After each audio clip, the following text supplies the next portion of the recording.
And welcome in. It is Game Time Decisions here on this Wednesday now, April the 3rd. Certainly hope it has been a profitable week for you thus far. If not, don't worry about it. Plenty of action across the sports betting landscape here tonight. We've had plenty of day baseball going on, including still going on right now. Maybe even an extra inning game or two will get you caught up on. And of course, we've got about 4 or 5 games that remain. We'll have first pitch coming up at the bottom of this hour in 1. And then, of course, will anybody be able to stop the Los Angeles Dodgers? The Giants are going to try to do that, but they're going to have to go up against Glasnow tonight to see if they can get that done. 8.5 as a total there. 1.5 seems to be the number everyone is looking at. Why? Because, well, that's the spread line, and that is maybe at this point the only affordable line there is to bet when it comes to the Los Angeles Dodgers here. But we'll have more on that game coming up. Rockies and the Cubs.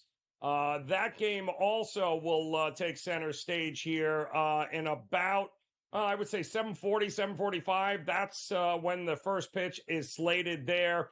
Cal Quantrill going for the Rockies. Lance Little going for the Cubs. We have the rubber match also tonight between the Blue Jays and the Astros. So the Blue Jays go from being no hits the other night against a pitcher that wasn't even supposed to be on the team, quite honestly. If it wasn't for injuries, he wouldn't have been there. And then they almost lose last night, only to make a big comeback against Josh Hader, the best closer in baseball, to win that game 2-1.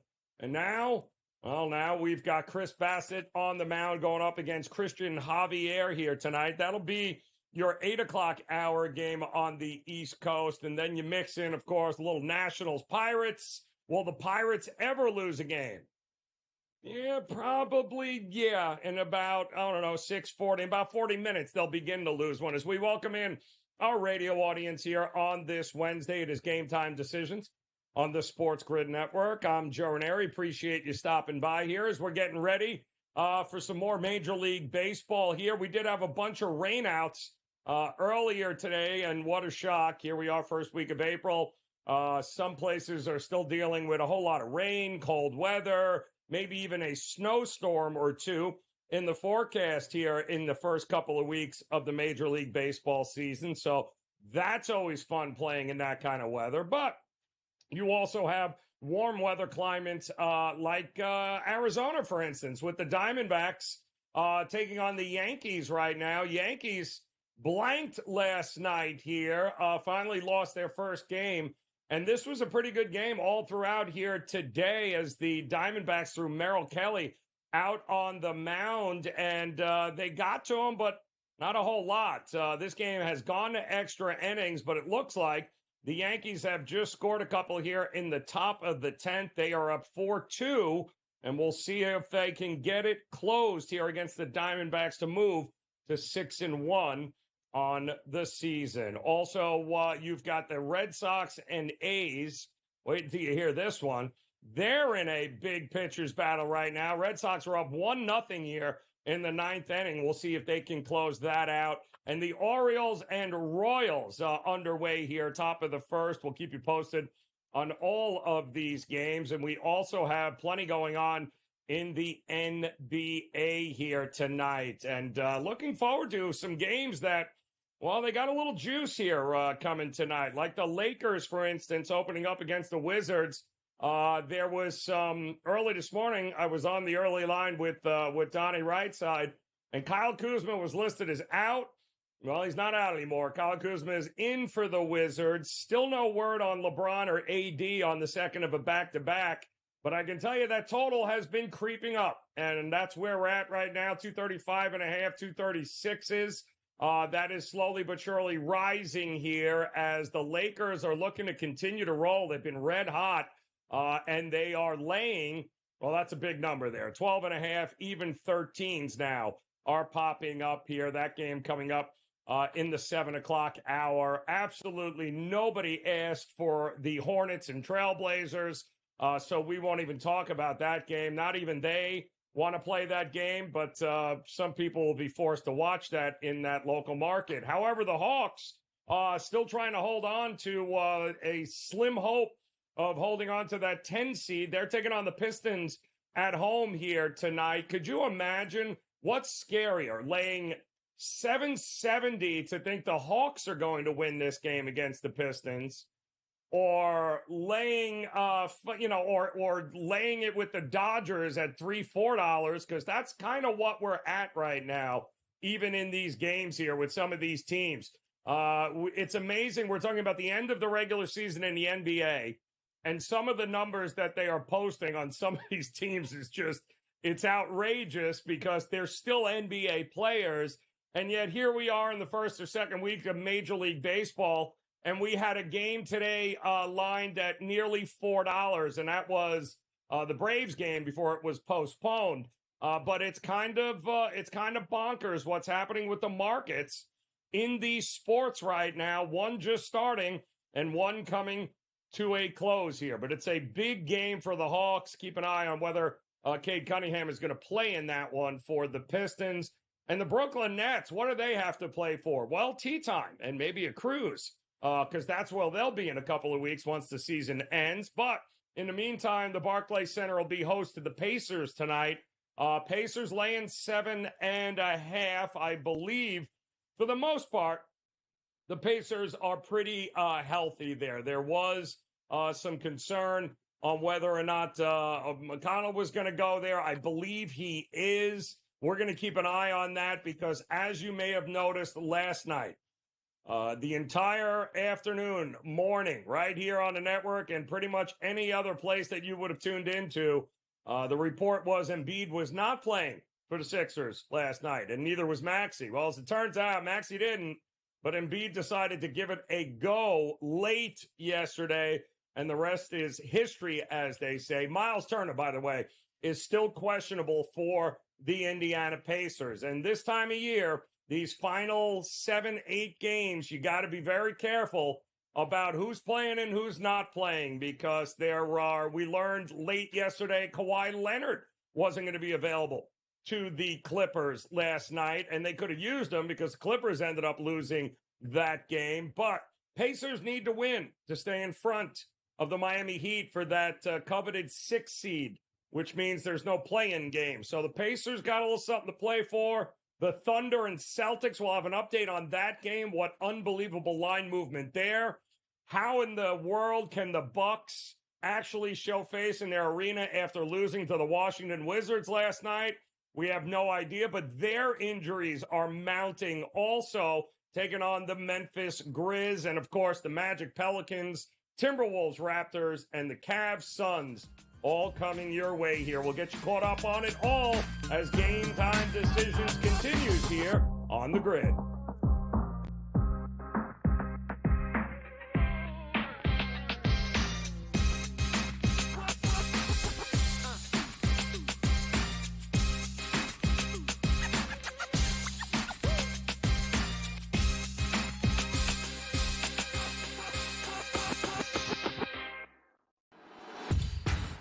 That's the first. Need the second one in a major way. Okay, all right.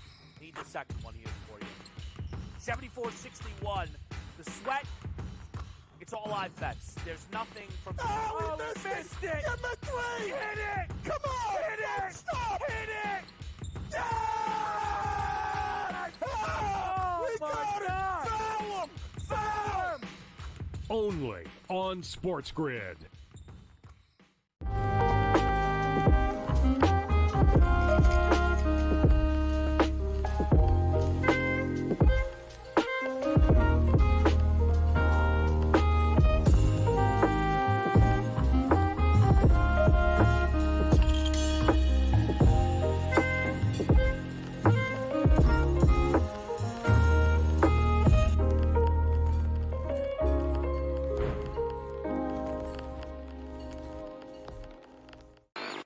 I mean, is it pretty much cut and dry that NC State is the biggest surprise of the weekend? I mean, I don't think anybody's bracket had the Wolfpack going this far. I think they're going to find a way to keep this one close. And we all know Purdue's tournament history under Matt Painter. They've had a lot of early exits when they've been good teams, and maybe this is the time they'll exercise their demons. It's kind of like when Virginia lost to that 16-seed UMBC. Newswire, only on SportsGrid. It's smarter to be on SportsGrid, your 24/7 sports wagering network.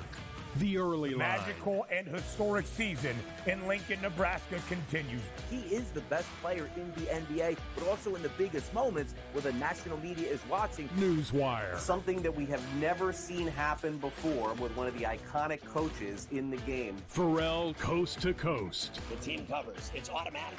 It's every time. Not sometimes. It's every time. Game time decisions. Luka is actually far more dangerous from three on the road this year than at home. This game here tonight, you may want to consider taking as many points as humanly possible. In-game live. Prime time. We got not one, but two coaches fired systems in place. Sports Rage This Late sort of Night. has letdown written all over it. It's going to be hard to match the emotion that they played with the other night. It's smarter to be on SportsGrid.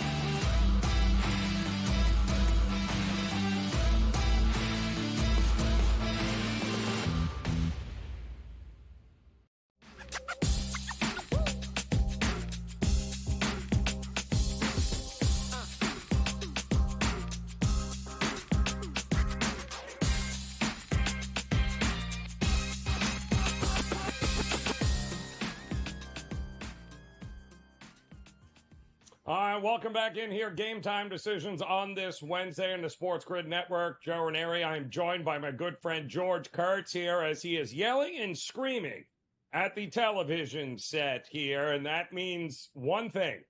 Must mean the Yankees are on and it is Major League Baseball season. And that is exactly what we're going on. Oh, hey, George. Things look like they're going swimmingly for the Yankees here in Arizona, as I was just telling these fine folks tuning in how they took a 2-run lead there in the top of the 10th and all looked well. All doesn't look well right now. I'm gathering from the motions that you are indicating. Not good right now. What's happening? No, they're imploding. All right, anyway, look at the Yankees are imploding here. Error by Volpe. Allowed the tying run to get to second base. Rizzo didn't help any either. He probably should have held onto the ball, but it's more on Volpe than Rizzo. And then the next pitch is a wild pitch. Now we have a runner on third here with 1 out as the Arizona Diamondbacks are trying to tie the game up. And now I don't know what the Yankees are doing now. They're making some kind of move here. I don't know. Whatever. Maybe someone's coming. Maybe I think Rizzo may be coming out of the game. Maybe that's what's going on. Maybe Rizzo got hurt on that play at first base as well. So, that's great. This play of 10th innings are really cluster F for the Yankees here. Error, and I think Rizzo just came out of the game, although I'm not 100% sure. Good stuff here. Yankees really showing their colors here right now. But, hey, they're still in front now, 4-3. Combs is on the mound trying to close it out. Wait. This is interesting. No. Rizzo didn't come out of the game. They decided to bring in Cabrera and play 5 infielders. Even though they're not going to lose the game on a single, the game would just be tied. You don't really see this all that much, but if Marte hits one up the gap, it's now a triple, and now you could lose because you only have 2 outfilders. So this is a. I'm not going to lie, this is Yankee analytics. I kind of hope they do now. I kind of hope they do because that means there was somebody, one of the number crunching nerds in the upper office there at Yankee Stadium just called down and said, the numbers say we should, okay. And that's exactly what they're doing. It worked.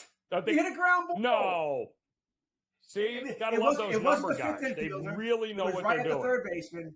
It wouldn't have mattered. It was right at the third baseman. It was a check swing. So, but I guess theoretically it did work. So we got 2 outs running on third for the Yankees. It's never easy with Clayton Holmes. Whether it's his fault or not, it's never easy for him to get a save.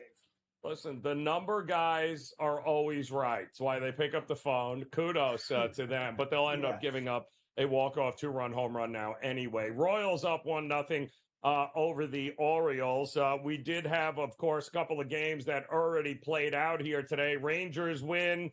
The Twins win over the Brewers here. And we've got the Pirates, who have not lost a game yet here, Kurtz. And some might think maybe tonight is the night, but they got Keller on the mound going up against Williams for Washington. The Pirates, I mean, give them credit. They're taking advantage of a easy early schedule. They've been playing Sisters of the Poor. So can they continue their winning ways tonight with their ace on the mound? Yeah, I think they will. Pirates are playing very good ball. They did this last year, too, by the way. Remember last year they got to the hot start? Not this hot, but they got to a hot start last year. They melted in about, June is when they started to play like the Pirates. But they're playing well. We know Washington's not a good team. Keller's on the mound tonight. Yeah, I'm on the Pirates tonight. Chalky, but absolutely. I mean, Diamondbacks did tie it on an infield single. Baltimore chopped off the play here that Volpe couldn't get Carroll at first. He never had a chance, though. But I thought they brought in 8 infielders to avoid. Oh, never mind. I don't even want to know. All right, so we're going to move on here. Let's talk about the rubber match tonight. Toronto taking on Houston, Javier and Bassett. If memory serves me, Bassett on the road was an absolute play against last year. It has been for a while with him. He was much better at Rogers than he was on the road here. Do we trust him in this spot against Javier, who wasn't bad his first time out? I mean, Houston is $1.50 favorite there, as you can see. The total is 9. But do we trust either of these two lineups to get over 9 runs? That's another big question. That's probably the major question here, right? The Blue Jays all of a sudden stopped hitting. They only scored 2 runs in the last 2 games, so they're struggling here. The Astros are almost the same thing here. They're struggling somewhat. I mean, I trust Javier more than Bassett, but that's not saying much. But I think Javier will have a better game. I think the under's the play here. Right, until Toronto proves they're going to hit the ball here, tough to take the Blue Jays a bet on that offense here. I'll take the under.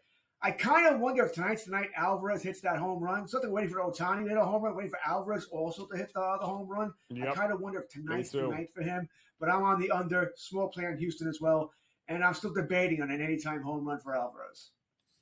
Oh, it's going to happen. I mean, Judge hit one, Verdugo hit one, Ohtani's still over. But there's still plenty of time with him. You also have the single, and that's saying much, though, the single worst team in Major League Baseball. How are the Rockies going to win 50 games is a big question mark. But they got the Cubs tonight. And how much faith do you have that the Cubs can handle business here coming up the next hour? Oh, I have a lot of faith. Right? They better handle business here. We're on the Cubs as part of a parlay here, along with the Red Sox. The Red Sox already won there. They're part of the parlay, so I need the Cubs to take care of business now, and I think they will. What we're finding out in the early part of the season is the bad teams are bad, right? Oakland, Washington, the White Sox. I know the Angels are destroying Miami. Miami's a bad team, too. The bad teams are bad, and the Rockies are bad. I mean, it's almost a crime what's going on there, right? The rest of the National League West went bananas in the offseason. Dodgers signed everybody for over $1 billion. It's not even a joke. Padres trade for Cease. Giants get Snell. They get Chapman, Soler, Lee. And the Rockies do nothing. Nothing. Diamondbacks and Montgomery here. So just sad. This team, 50, I don't see how they're going to get to 60. They'll be a 100-loss team. You know, it's going to be 105, 107, 110 really would shock me. Bad team. You'll never see me bet on the Rockies. So, yeah, I'm on the Cubs tonight, part of a parlay. Yeah, I'll say this. Coming into today, I thought this was interesting. But, again, it's first week of the season here. But $2 favorites or more are 7-2 so far this year, which is – oh, that's pretty good. I can promise you it won't stay like that for the rest of the season. But right now, the big favorites are doing just that, covering big numbers because most of these teams, and I said it, Kurtz, the game was postponed earlier, Atlanta, but they were at $3.50. They're minus 350 in the fifth game. Like, what is going on here? But that's just, I guess, the nature of the beast because the bad teams are very bad here, unfortunately. Yeah, I think the Atlanta game where they were going with thinking is that, well, there's no way the White Sox, who are horrific, are going to beat the Braves back-to-back games. All right, and Right. I agree, of course. It would have been hard to find a play for them to get the Braves in your lineup somehow there. But yeah, I understood that outside of Crochet, the starting pitcher yesterday, it's going to be hard to, once again, bet on any White Sox games. And these are also teams, by the way, maybe not the Rockies. I don't know if they have anybody to trade. But the White Sox will get worse as the season goes along because I think they will trade Eloy Jimenez, who's not playing anyway. And because anybody who's not nailed down is going to get dealt. Maybe they do deal Louis Robert by the deadline as well. He would bring back a hole for them and maybe start the rebuilding process a little sooner. But the bad teams are going to get worse, not better. And, of course, your world-famous chalky parlay here tonight in the NHL. What two favorites am I putting together here? Wasn't that the idea of a parlay? You got to get the chalky favorites there, right? So the Kings and Canucks. Yes.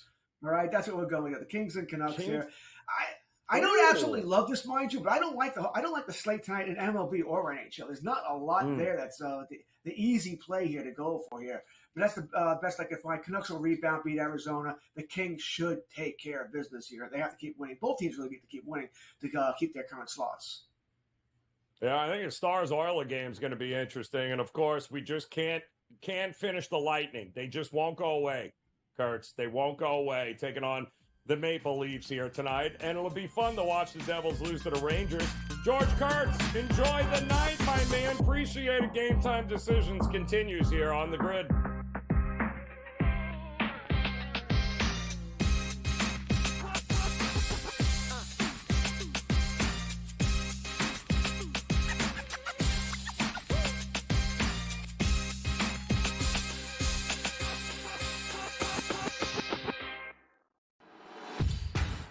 That's the first. Need the second one in a major way. Okay. All right.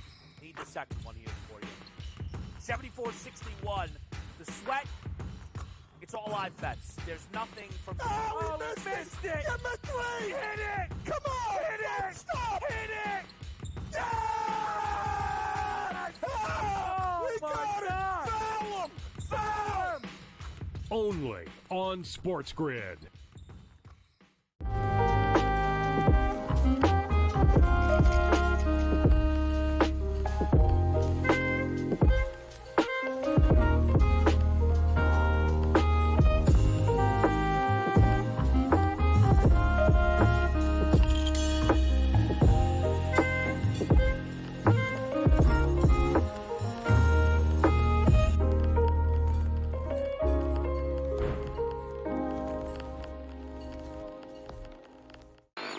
I mean, is it pretty much cut and dry that NC State is the biggest surprise of the weekend? I mean, I don't think anybody's bracket had the Wolfpack going this far. I think they're going to find a way to keep this one close. And we all know Purdue's tournament history under Matt Painter. They've had a lot of early exits when they've been good teams, and maybe this is the time they'll exercise their demons. It's kind of like when Virginia lost to that 16 seed UMBC. Newswire. Only on SportsGrid. It's smarter to be on SportsGrid. Your 24/7 sports wagering network. The early line. Magical and historic season in Lincoln, Nebraska continues. He is the best player in the NBA, but also in the biggest moments where the national media is watching. Newswire. Something that we have never seen happen before with one of the iconic coaches in the game. Pharrell coast to coast. The team covers. It's automatic. It's every time. Not sometimes. It's every time. Game Time Decisions. Luka is actually far more dangerous from three on the road this year than at home. This game here tonight, you may want to consider taking as many points as humanly possible. In-game live. Prime time. We got not one, but two coaches fired systems in place. Sports Rage This Late sort of Night. has letdown written all over it. It's going to be hard to match the emotion that they played with the other night. It's smarter to be on SportsGrid.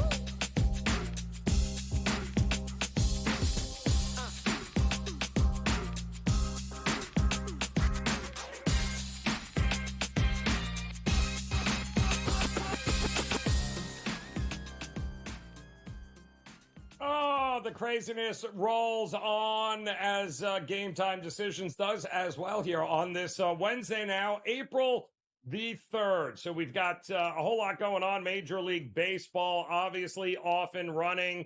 Watching the Yankees throw up all over themselves is never fun, but that's exactly what we're doing as they somehow figured a way to blow a 4-2 lead there in extra innings. But they did just score a run in the top of the 11th. So it is 5-4 against Arizona, and no doubt they'll figure out a way. Well, 6-4, actually. They'll figure out a way to blow this. Don't you worry about it. But in the meantime, we welcome in our good friend, Joe Madden in the house, because, Joe, it is almost Stanley Cup time. It is nothing like the playoffs in the NHL. It's actually one of my favorite things. It's such a grind. It's like a mini season in itself here, and a lot of teams are ramping it up. I'm a little disgusted with my Panthers right now, who sat everybody last night and still couldn't beat the Montreal Canadiens, which kind of annoyed me to no end. But they have lost 8 of their last 10, which is worrisome. Let me ask you here, how much stock do you put into momentum when teams are going into the playoffs? So how important is final stretch to some teams? It really is huge. We look at the Boston Bruins last year, and we know, and the Toronto Maple Leafs, both of these teams had good records, but they kind of take their foot off the pedal as they roll into the playoffs when they're guaranteed that spot. I don't love when we see teams do that.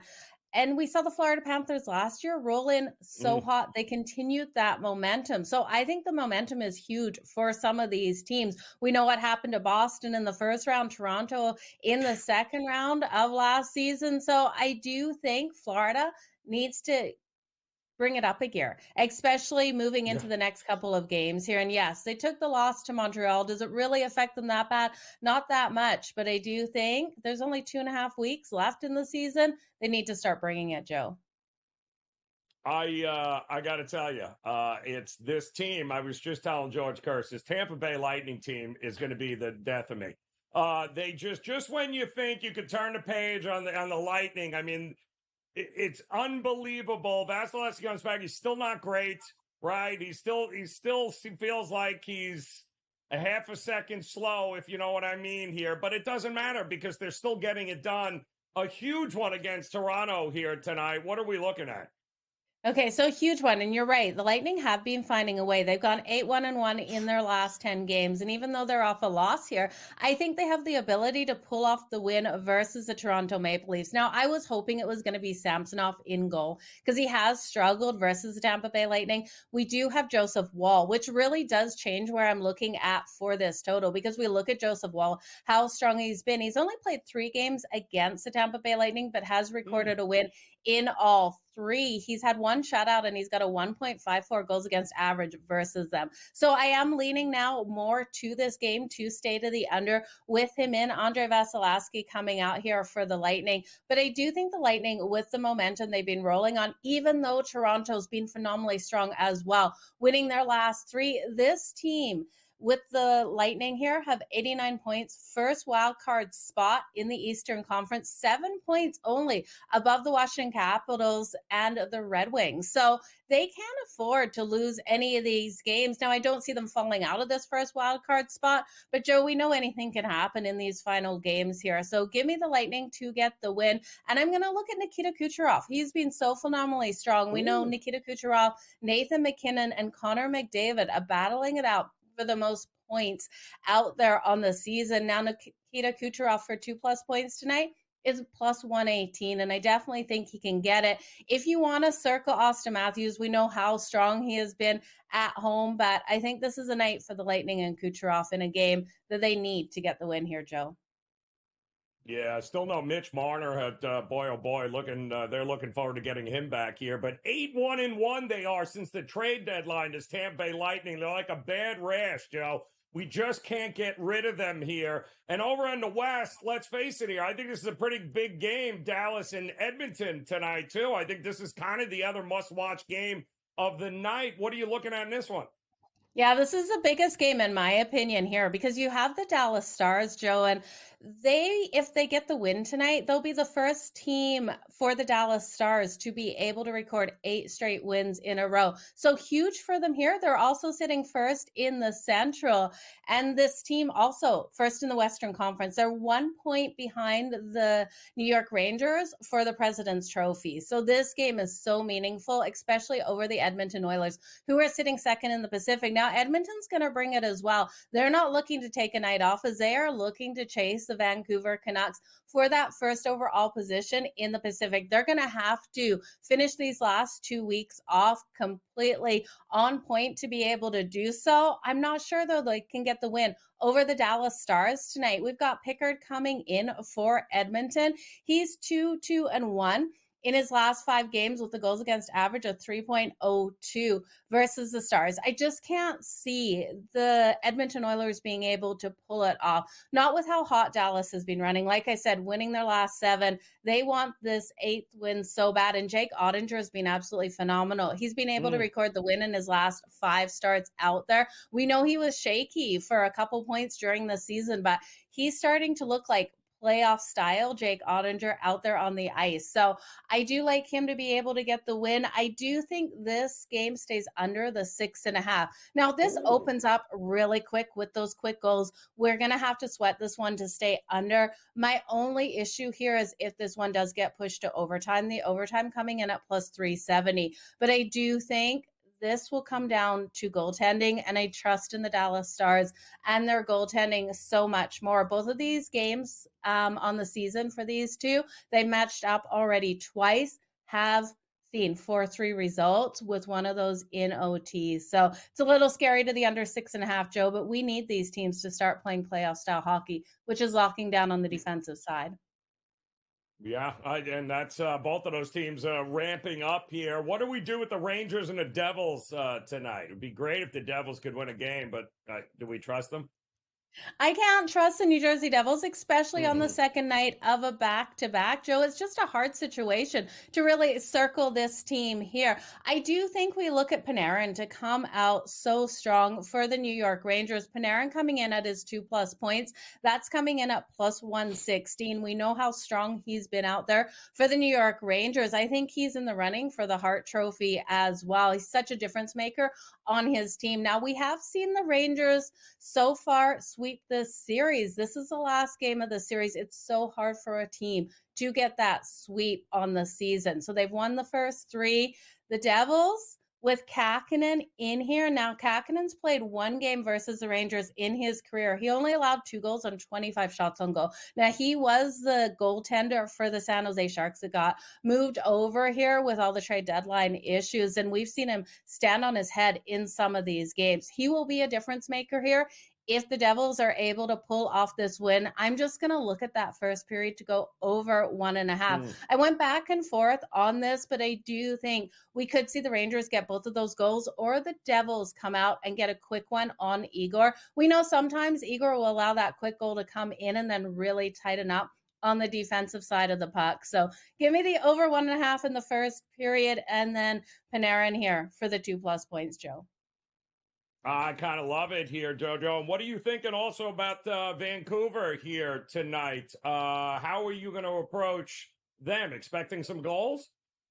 Yeah, I'm expecting goals, especially out of Vancouver in this one versus the Arizona Coyotes. We know they're coming off that loss last night. They couldn't afford that loss last night to the Vegas Golden Knights. Vegas fighting it out in the Pacific as well. And we look here at the Vancouver Canucks. Last night was their first game out on the road. They'd been home for so long. Their last road game was actually versus Vegas earlier in the month. So I think they got that road shake off of them, and I do think they come out with a little bit of a vengeance off how they lost last night to the Vegas Golden Knights. I'm looking them to take it out on the Arizona Coyotes. Now, I do think they'll cover the puck line in the first period, but I think a safer way to go with this bet, and there's no safer way to go per se, but is looking at their team total over 3.5. We know the Arizona Coyotes allow these goals to come in. This team is eliminated, and they're strong offensively, especially in Mullet Arena. I think they'll push the Vancouver Canucks into a higher scoring game. We know Clayton Keller has been phenomenally strong for the Arizona Coyotes. He's been getting those goals night in and night out, it seems.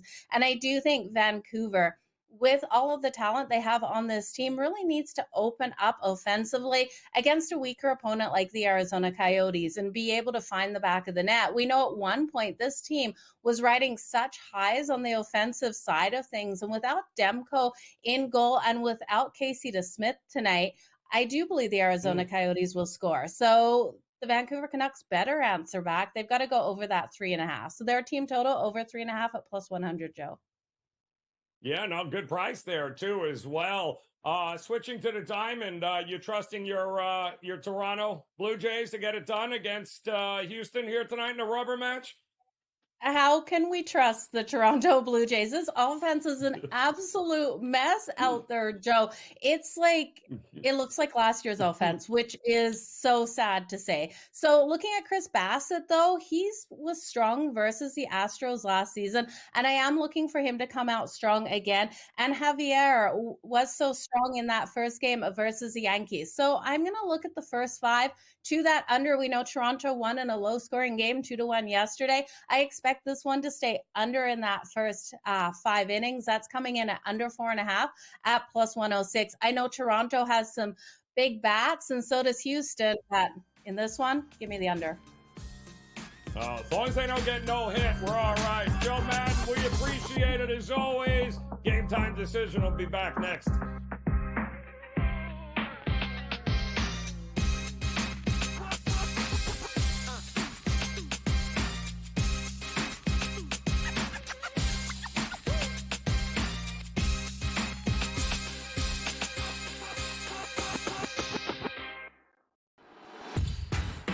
That's the first. Need the second one in a major way. Okay, all right. Need the second one here for you. 74-61.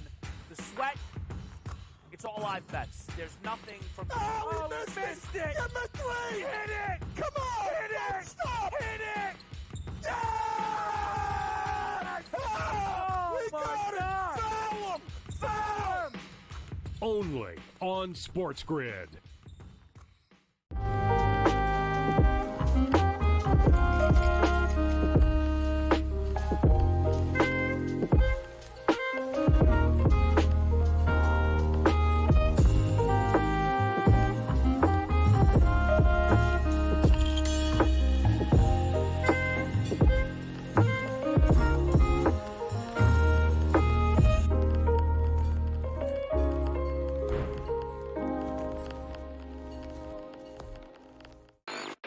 Is it pretty much cut and dry that NC State is the biggest surprise of the weekend? I don't think anybody's bracket had the Wolfpack going this far. I think they're going to find a way to keep this one close.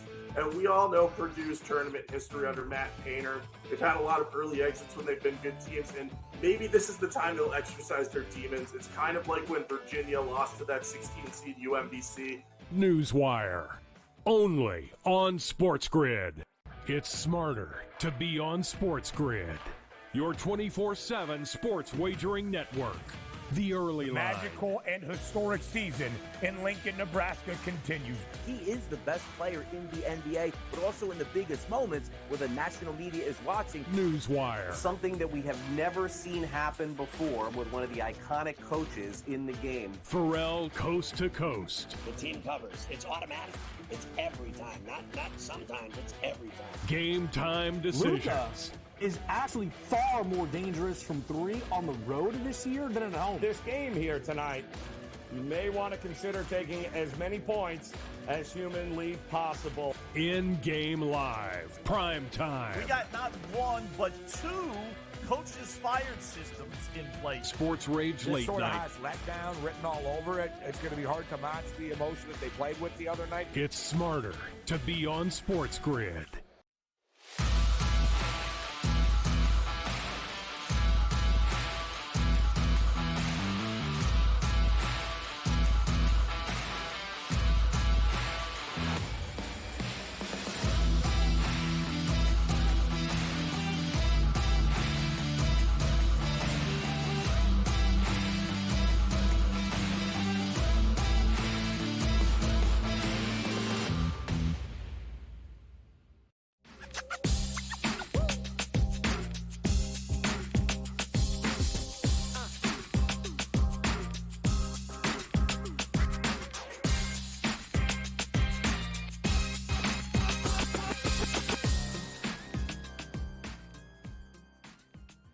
All right, welcome back in Game Time Decisions here on the Sports Grid Network as we've got much going on here. Major League Baseball here as we've got still about 4 games getting ready to tip first pitch, rather. That's coming up here. We'll have you covered there. NHL as well as NBA action. But let's not forget we're a week away from the first major on the PGA Tour, that being, of course, the Masters. But first, we got to go to the Valero Texas Open.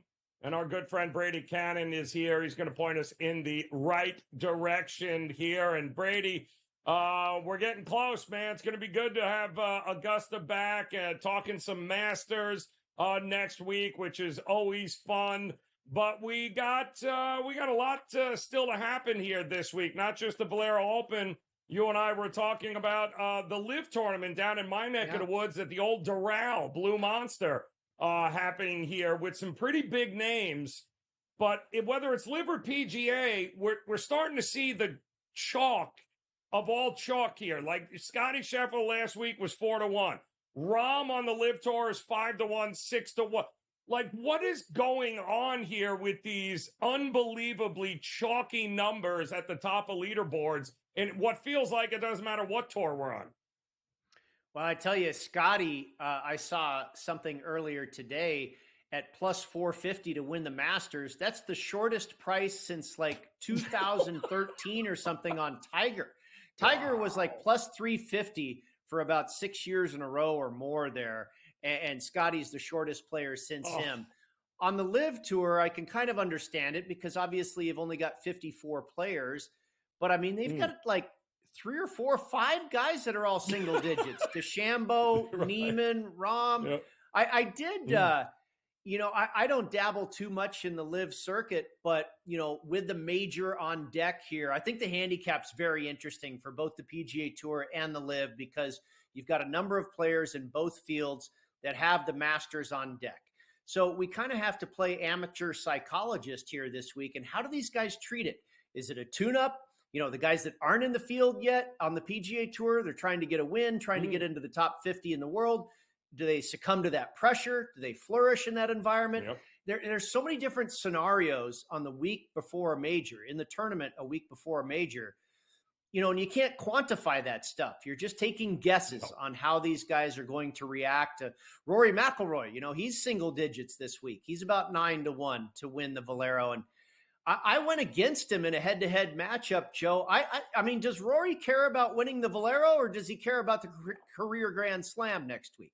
I don't think he's got all his chips in front of him, banking on a Valero Texas Open win. I think he's going to go down there, use this as a tune-up. If he gets out to a hot start, maybe he says, okay, let's go see if we can get this thing. But I just have to believe he'd prefer to get down there a couple days earlier. He's probably already played some practice rounds there. I don't know for sure. But, you got to be careful with some of the intangibles in the handicap this week. You absolutely do, because some of those guys, as we know over the years, Brady, that, they want to play in these tournaments because they want to work on some. It's kind of a tune-up, right? They really don't. They got no desire to battle on a Sunday with a guy back and forth. It would be great, but they're not going to go out of their way here. They've got bigger fish to fry, certainly at the top of that leaderboard here. But this course in San Antonio, and I think this is one of the oldest golf tournaments to be held, certainly in that part of Texas here. So what are we looking at? Horses for courses. What are we looking at here in this one this week? Yeah, good track. A very difficult golf course. The winning score proposition this week is 16.5 under par. So it's certainly not a birdie fest. Greg Norman design, over 7,400 yards. Norman was a great driver of the golf ball. And that's a big part of the equation here. But oddly enough, I lean more towards accuracy than distance. We've seen more accurate guys get it done here rather than bombers. And I kind of went that direction with my plays this week. I focused on, accurate driving, great iron play, greens and regulation, scrambling, bogey avoidance, because it's a tough track. You got to eliminate bogeys as much as possible, and you'll gain on the field if you can do that. And then the collection of par fives here, I think their scoring average over the years on tour, the 4 par fives together, is one of the most difficult bunches on the tour calendar. So I also looked at strokes gained for the par fives as well.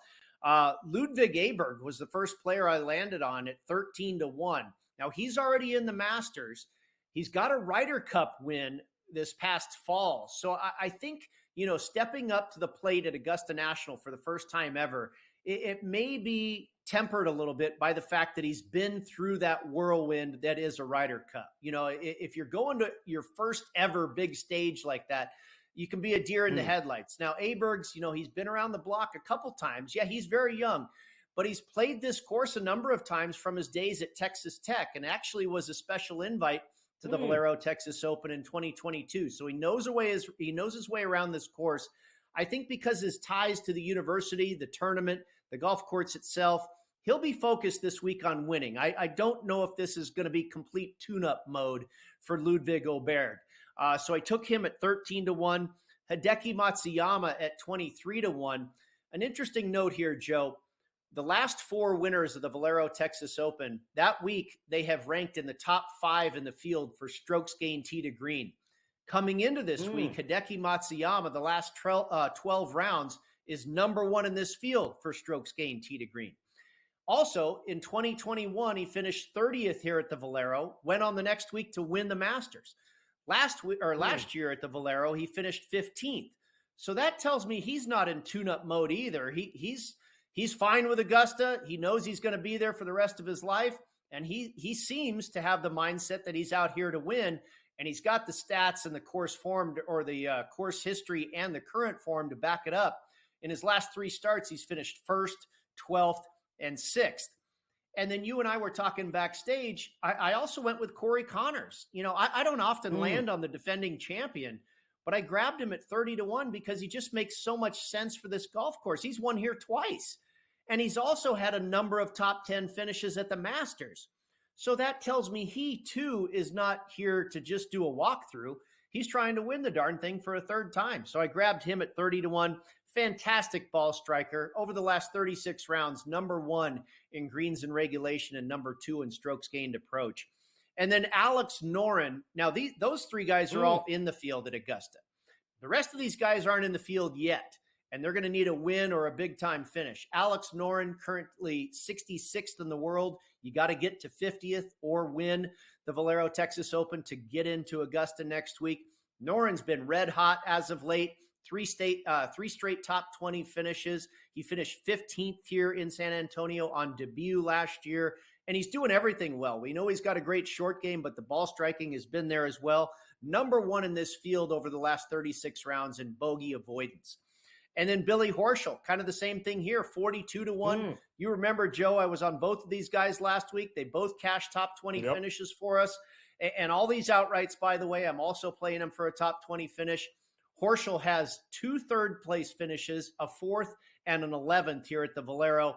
He's currently ranked 87th in the world and trying not to miss the Masters for the first time since 2017. So a lot on the line for Billy Ho. I love the course form. I love the current form. I think he's going to have another good week. He's a veteran. I don't think that pressure of trying to get to Augusta will unravel him. I think he can handle that. He's been around the block so many times as a tour veteran. And then I went with 2 longer shots. Christian Bezuidenhout at 51-1, currently ranked 58th in the world, right on the edge there of getting into the top 50 and into Augusta. He's played the Masters 3 times already. So it's not like it's going to be his first trip and he's really worried about everything. I don't think he'll feel that pressure. He's had a great season, 13th and 9th in his last 2 starts. Tremendous short game. The ball striking has been good. 7th in this field overall for strokes gained approach the last 36 rounds. I think he's going to show up in a big way this week. And then finally, Keith Mitchell, who is one of the best in the world off the tee. We talked about, needing to be good off the tee. He's both long and straight. He's had good finishes here in the past, top 25s, top 20s, and 4 of his last 6 starts on tour have been top 20 finishes. So the form is there as well. So a 7-pack all the way from 13-1 to 55-1 on Mitchell. So let me ask you a question. Alex Noren's never won a PGA Tour event. Right, And right. Is Fleetwood in that category? Has Fleetwood won a PGA Tour event either or no? He is not. Neither of those guys, Europeans, have never won a PGA Tour event. Now, I'm not sure how many worldwide wins Tommy Fleetwood has. It's probably double digits. Alex Noren has 10 worldwide wins himself, but has never been able to crack the code. And, I mean, one of my correlated courses this week is TPC Summerlin right down the street here in Las Vegas. And Noren just this past fall finished third there. So, I mean, this guy's been knocking on the door for a while, and he's in really good form right now. And I think he's going to have another good week. And, I hope he does well enough to punch a ticket to Augusta. Yeah, I love that. That's why I'm saying Noren. I know they've won tournaments around the world, but it's funny, they never, you're going to run out of opportunities with the Masters. So there's only so many exemptions. So you better hurry up and stay in the top 50 or get the win here this week. Talk to me about why you stayed off some guys. What do we do with Jordan Spieth? He did win here a couple of years ago, didn't he? I mean, he is a Texas guy, but you like his form? His form has been inconsistent, which is kind of typical Jordan Spieth themes. We always know when he arrives at Augusta, he seems to flip a switch and he's magical around there. And I'm banking on it happen again. I already have a ticket on him at 22-1.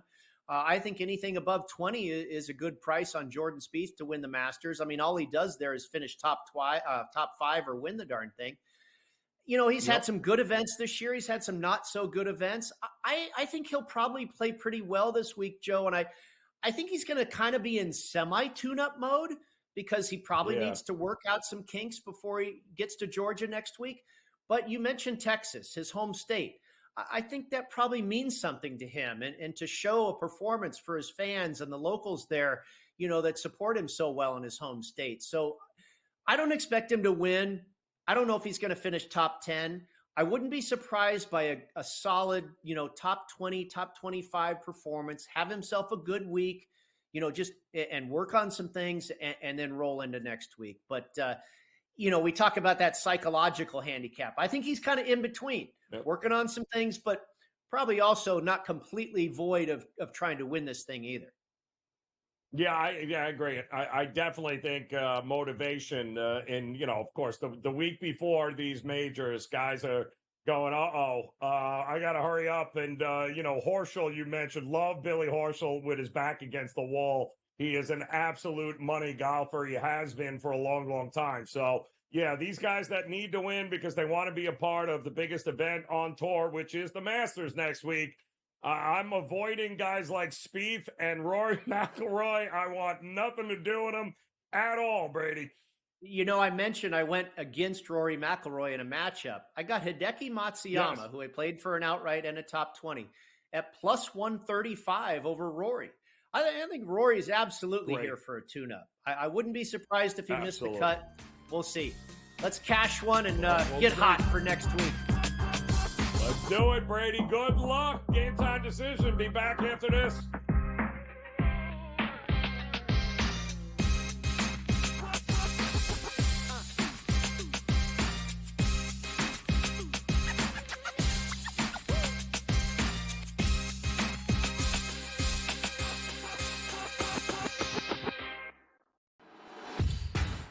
That's the first. Need the second one in a major way. Okay. All right. Need the second one here for you. 74-61. The sweat, it's all live bets. There's nothing from... Oh, we missed it! Get my three! Hit it! Come on! Hit it! Stop! Hit it! Yeah! Oh, we my got God! it! Foul him! Foul him! Only on SportsGrid.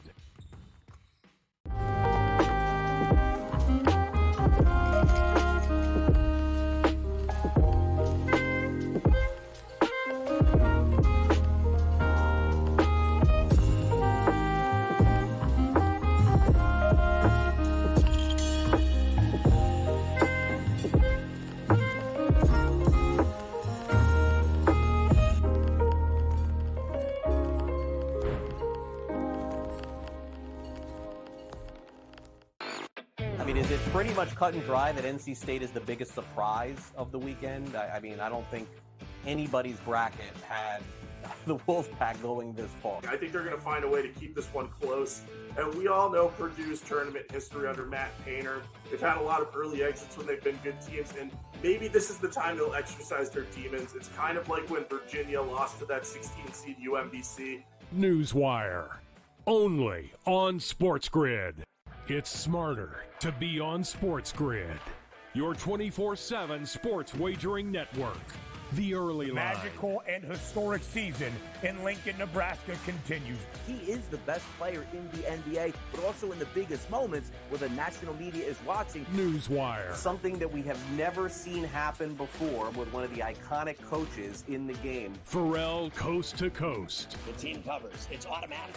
It's every time. Not sometimes. It's every time. Game time decisions. Luka is actually far more dangerous from three on the road this year than at home. This game here tonight, you may want to consider taking as many points as humanly possible. In-game live, prime time. We got not one, but two coaches fired systems in place. Sports Rage This late sort of night. has letdown written all over it. It's going to be hard to match the emotion that they played with the other night. It's smarter to be on SportsGrid.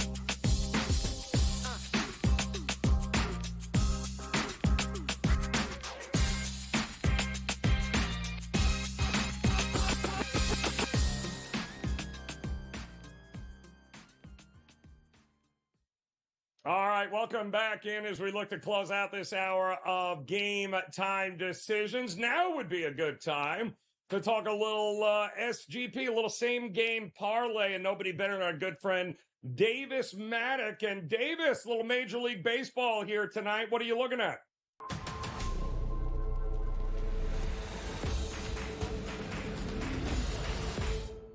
All right, guys, we are back for another same game parlay over on the FanDuel Sportsbook, returning to the diamond tonight. Major League Baseball, we have the San Francisco Giants taking on the Los Angeles Dodgers. Kyle Harrison pitching for the Giants, Tyler Glass now pitching for the Dodgers. We are, of course, going to begin by taking the Dodgers money line, but we don't just want to take the Dodgers money line. We want to juice it up a little bit, so we are also going to take the over on 8 total runs in this game. I mean, how many times this year are we going to see the Dodgers absolutely eviscerate a mediocre or below average Major League Baseball starting pitcher? We are going to bet on that happening tonight, and we're going to juice it up even further by taking me and Carver High's favorite bet every single night, Shohei Ohtani to hit a home run in this game. This 3-leg same game parlay is going to give us plus 453 odds. Dodgers money line, over 8 runs, and Shohei Ohtani to hit a home run in this game. Good luck tonight, everybody. All right, Davis, we appreciate it here. Still got some Major League Baseball coming up as we've got Colorado, the Cubs. We've got those Dodgers and the Giants. And let's not forget the rubber match between Toronto and Houston, not to mention a bunch of NBA action getting ready to tip off here as at the top of in just about a couple of minutes. We'll get ready for the Lakers to see if they can continue their winning streak against Washington. Again, I wish they'd cancel Portland, Charlotte, because nobody wants to see that. Also, Detroit taking on Atlanta, Indy taking on Brooklyn, and pretty big matchup here, OKC versus Boston. We have some new news in that game we'll talk about coming up, and of course, we'll run down the scoreboard here in Major League Baseball. Few games going on, and we've got you covered here. Game Time Decisions, another hour next year on the Grid.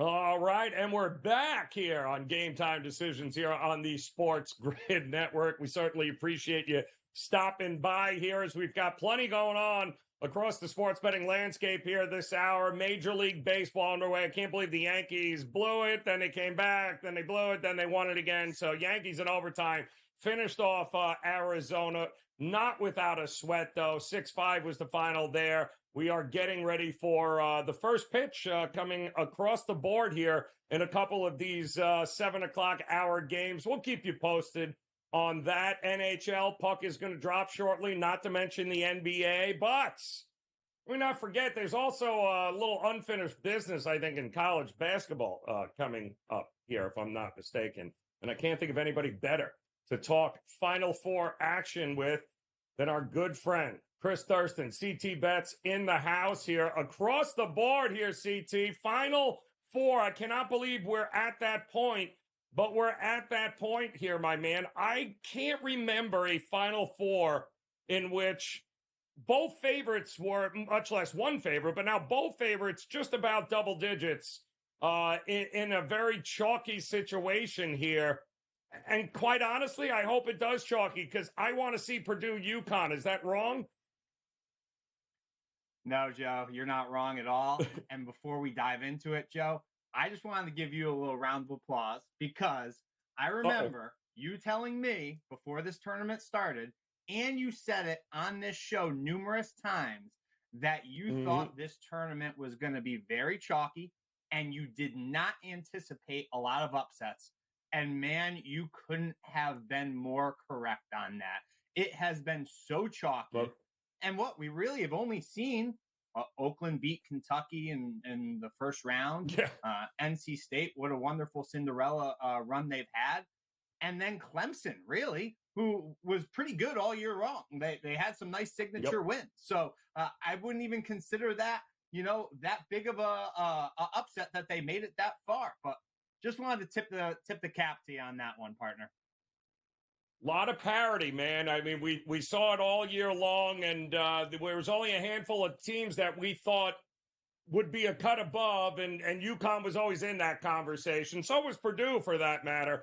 Everybody else, it was just like, but how are you going to approach this here? Because it's a big number. I mean, 11 and a half, might be even 12 for UConn, 9 and a half for Purdue. It's interesting here. I still think it's going to get even chalkier before it's all said and done.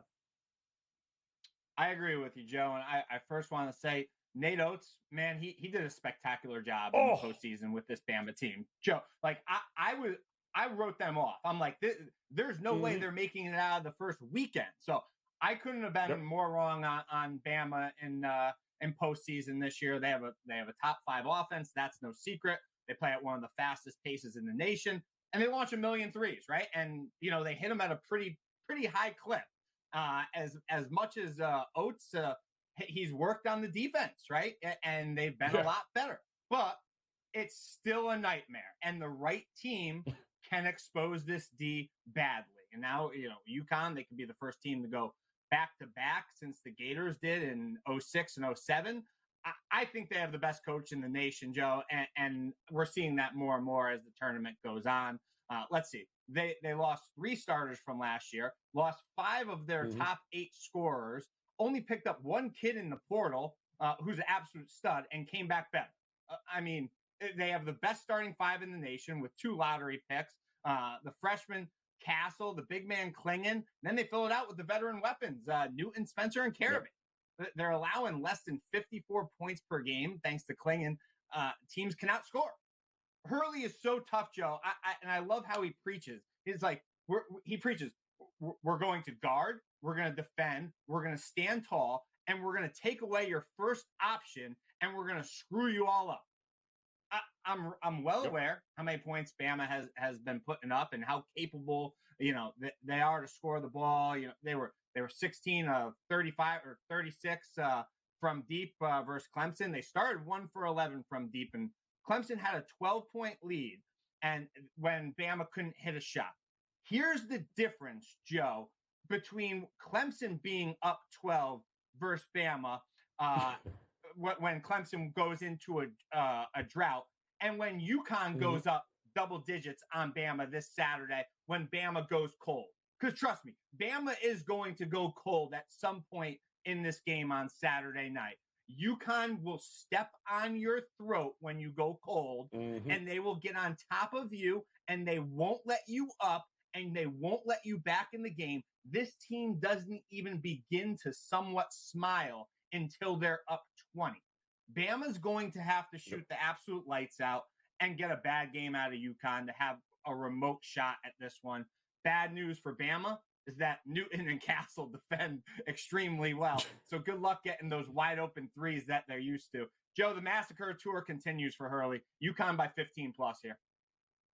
I'm so with you here. And I can't remember a team to go 3 of 17 from 3 and win by 25 against an elite, one of the most elite offenses in the country in Illinois, and they still held them to 52 points and only shot 3 of 17 from 3. So I'm kind of with you. Now, when it's all said and done, UConn wins. Is it Purdue? Is it NC State? Who's playing for a championship here? Yeah, everybody's going to get to see what they want to see, right? They want to see the two best big men in the country play each other, and we're going to see that. NC State, pretty much like we talked about, the only Cinderella, and they just keep shocking the world. A lot of people forget, Joe, that they needed to bang a 3 at the bell in the ACC semifinals versus Virginia to force OT and win. But that's not either here or there, right? They've been playing great ball for 3 weeks, and they're a difficult team to play against. DJ Burns, he's an absolute load. He throws his weight around down near the rim. Horn, he's a natural scorer. Diarra, he gets down and dirty, right? Matt Painter finally gets the monkey off his back. He's made his first ever Final Four just a year after getting knocked off by FDU, who was a 16 seed. They've redeemed themselves. This is his best team he's had yet. The 7'4" Zach Edey, all kinds of snipers around them. I can't take away anything from NC State, but they have a major disadvantage here on the interior. Burns has been great, but even you look at that Purdue-Tennessee game, the guards didn't shoot it very well. I think they were 3 for 15. It didn't matter. Edey down load is a big problem here. Everybody's on NC State. NC State's a public dog here. Purdue's going to take it to them. I'm on both favorites here this weekend, Joe. It's the only way. Don't overthink this. That would be my biggest advice here, folks. Chris is telling you, don't overthink. Now's not the time to get cute. Now is the time to pick the best teams, because that's who's going to play for a national championship. CT, we appreciate it, my man. Enjoy the game. Hopefully we get exactly what we want here. It'll be better for college hoops. Game Time Decisions will be back after this.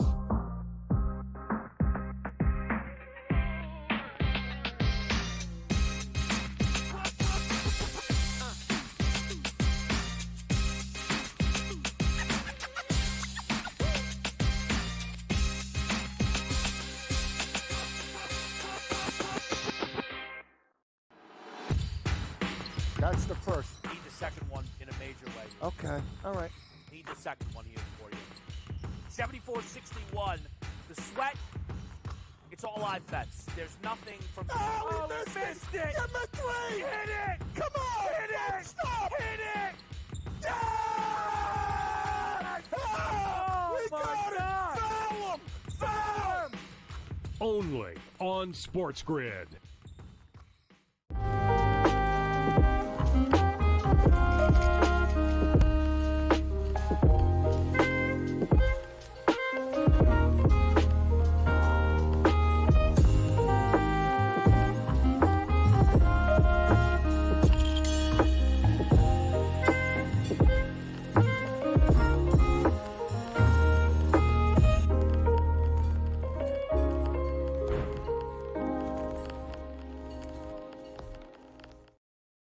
Is it pretty much cut and dry that NC State is the biggest surprise of the weekend? I mean, I don't think anybody's bracket had the Wolfpack going this far. I think they're going to find a way to keep this one close. And we all know Purdue's tournament history under Matt Painter. They've had a lot of early exits when they've been good teams, and maybe this is the time they'll exercise their demons. It's kind of like when Virginia lost to that 16 seed UMBC. Newswire, only on SportsGrid. It's smarter to be on SportsGrid, your 24/7 sports wagering network. The early line. Magical and historic season in Lincoln, Nebraska continues. He is the best player in the NBA, but also in the biggest moments where the national media is watching. Newswire. Something that we have never seen happen before with one of the iconic coaches in the game. Pharrell coast to coast. The team covers. It's automatic. It's every time. Not sometimes. It's every time. Game time decisions. Luka is actually far more dangerous from three on the road this year than at home. This game here tonight, you may want to consider taking as many points as humanly possible. In-game live, prime time. We got not one, but two coaches fired systems in place. Sports Rage This late sort night. of has letdown written all over it. It's going to be hard to match the emotion that they played with the other night. It's smarter to be on SportsGrid.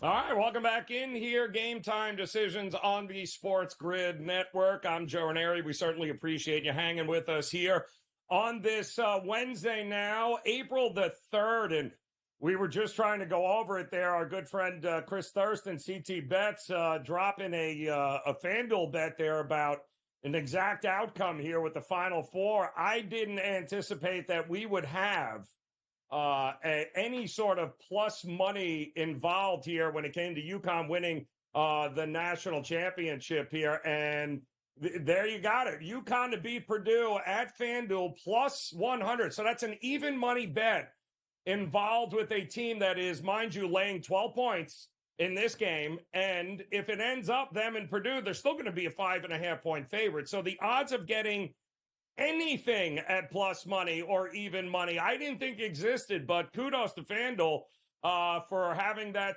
exact outcome out there. That is a fantastic bet there and a fantastic number, because we all know in our heart of hearts, it's going to be UConn, Purdue. And I know a guy who's on the same page with that is Mark Zinno stepping in here for us on Game Time Decisions. I mean, Zin, we just had CT Bets on.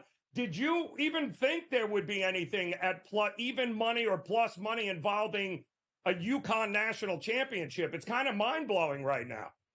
Yeah, I mean, look, if someone's offering that, it's almost like one of those quirky little profit boosts that books are doing around some sort of non-betting celebrity. Hi, my name is so-and-so, and I have X, Y, and Z, and here's a profit. That's crazy. Yeah, I mean, the idea you'd get even money for UConn to win this thing this year is a bet that you absolutely have to take. Immediately, if not sooner. There. Listen, I didn't want to say anything because I didn't want to jinx them, but the Yankees were doing very well. They went to extra innings, 4-2. I'm thinking the game is going to be closed, and then we're watching errors, 7 infielders. Next thing you know, they give up they let them tie it next. They did go on to win it, though, which is, I give the Yankees credit here. So here they are sitting at 6-1. We've got the Pirates already up in front at 2-1 now over the Nationals in the second. I got to admit, I didn't see the Yankees at 6-1 at this point, and I certainly didn't see the Pirates at 5-0, about to be maybe 6-0. Just didn't see this start for either of those two teams. Yeah, well, I mean, look, just a quick subtle reminder here about betting unders in Major League Baseball. Imagine having the under in the Yankees D-backs game 2-2 headed to the ninth. Oh, And then ending up man. extra innings, them scoring 6 runs and you're under just being lit up in Oh. flames. I mean, that's always going to be the struggle and the concern when it comes to betting an under in baseball nowadays with the ghost runner and everything else. It changes the game dynamically.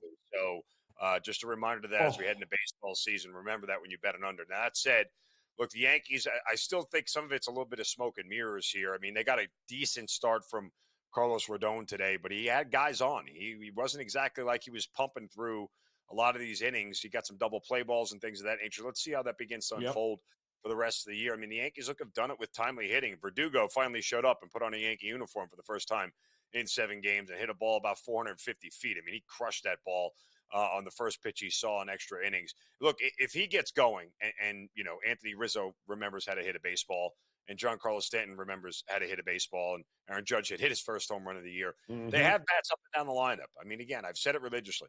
You can mash your way through 162 games of Major League Baseball and find yourself in the postseason. That doesn't mean that you're going to win a World Series. It just means that you could mash your way through and score a ton of runs. I mean, look who has 39 runs on the season coming into their 6th game. Oh, yeah, that is the Pittsburgh Pirates, which is only behind the Dodgers and Padres and D-backs coming into this as far as the National League is concerned.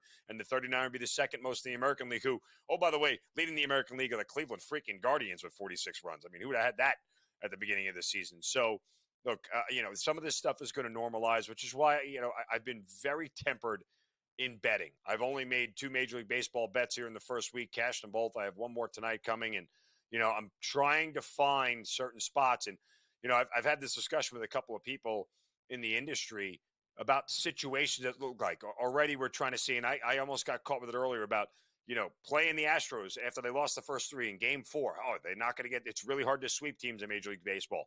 Situations are great, but starting pitching for me will override situations. Don't take bad teams with bad lineups situationally if they have a bad starter on the mound, especially versus a good starter. I mean, you know, I've after a year last year, I kind of got butchered going through the beginning of the Major League Baseball season. I never really caught up to get, you know, back into plus money over the entire season. You know, there were stretches of it, but I've just been a lot more measured in the way I'm approaching games, in the way I'm approaching situations, because you know, the starting pitching obviously is going to dictate how the game is going to go more often than not. Yeah, it's baseball is the biggest grind. We say it all the time here. It's not something you can do every 2 weeks, go away, come back, and be like, oh, let me jump on the Padres. Like, no. The starting pitching, the bullpens, all come into play here, which is why I love the first 5 early in the season, because I don't have to worry about bullpens figuring it out. I can do that in July. You know, in the first half of the season, to me, like tonight's game, for instance, with the rubber match with Bassett and Javier for Houston, I want nothing to do with Houston's bullpen. Quite honestly, I don't want anything to do with Toronto's bullpen either. So how do you approach this game here tonight, coming up top of next hour? Well, for me, again, I'll cut this game in half because, as you mentioned, Houston's bullpen has been a wreck to start this season. One of the worst in baseball, 7.41 ERA, 1.9 whip. They've given up 6 home runs. And they've walked 12 batters, and they've only played 6 games. So, you know, that's a bad sign for your bullpen to get off to the start of the season. However, what I will do here is fade Chris Bassett, who is a dynamically different pitcher last year on the road than he was at home, Joe. Just look at some of the splits. His ERA at home last year was 1.96. His ERA on the road, 4.5. His whip jumps from 0.99 to 1.4 on the road. And his OBA, his opposing batting average against, almost up 80 points, 196 to 277. Bassett's first start of the year gave up 5 runs in the first 5 innings, 4 of them earned, and ended up taking the loss there. Now, Christian Javier is going for the Astros, and he was a little bit, you know, last year, you know, dicey. You know, he gave up a lot of runs and didn't exactly pitch well, but he was with a lineup that scored a lot, so his win total looked a lot better. But, you know, he had a good first start of the year against the Yankees, went 6 innings, gave up 0 runs. And, oh, by the way, the Astros blew that game and lost 7-1. But he only gave up 4 hits and a no decision. So, you know, I'll trust that Javier is going to be equally as good as home. I know it's too early to hit the panic button, but at 1-5, Houston feels like they're a little bit more desperate for a win at this point. Don't want to start your first 7-game homestand at 1-6. So I expect them, both teams, the day off tomorrow. they'll be able to, if they need to, go to the bullpen a little bit early, which again doesn't exactly bode well for the Astros. But if for whatever reason Javier, it's 4-3 in the fourth inning here, and they don't want to give up a run, they may just go get a fresh arm. But I think that the Astros here in the first 5 is the way to go. Took them on the run line -0.5 at basically even money.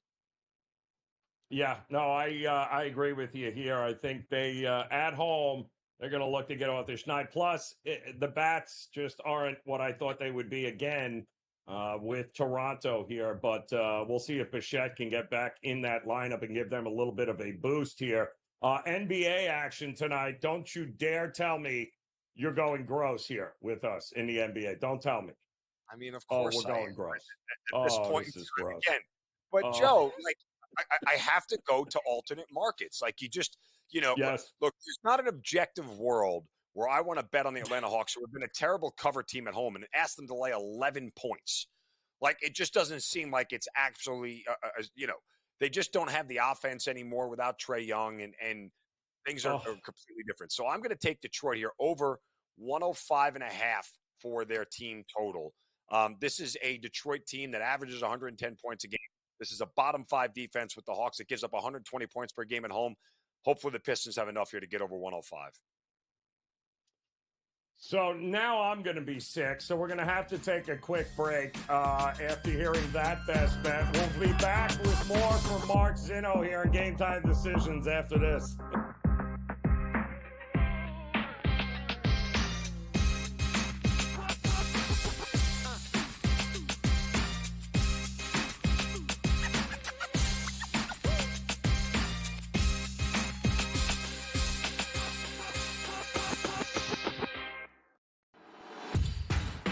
That's the first. Need the second one in a major way. Okay. All right.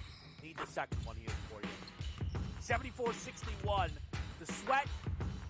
It's all live bets. There's nothing from. Oh, we missed it. Get my 3. Hit it. Come on. Hit it. Stop. Hit it. Yeah! Oh, we got God. it. Foul him. Foul him. Only on SportsGrid.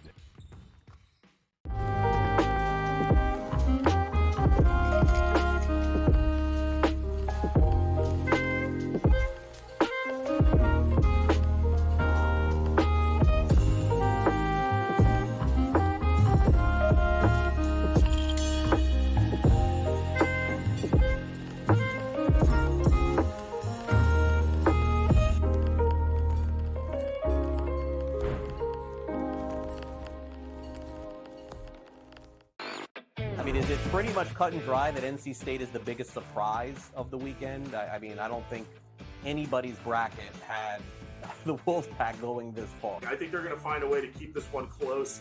And we all know Purdue's tournament history under Matt Painter. They've had a lot of early exits when they've been good teams, and maybe this is the time they'll exercise their demons. It's kind of like when Virginia lost to that 16-seed UMBC. Newswire. Only on SportsGrid. It's smarter to be on SportsGrid. Your 24/7 sports wagering network. The early line. Magical and historic season in Lincoln, Nebraska continues. He is the best player in the NBA, but also in the biggest moments where the national media is watching. Newswire. Something that we have never seen happen before with one of the iconic coaches in the game. Pharrell coast to coast. The team covers. It's automatic.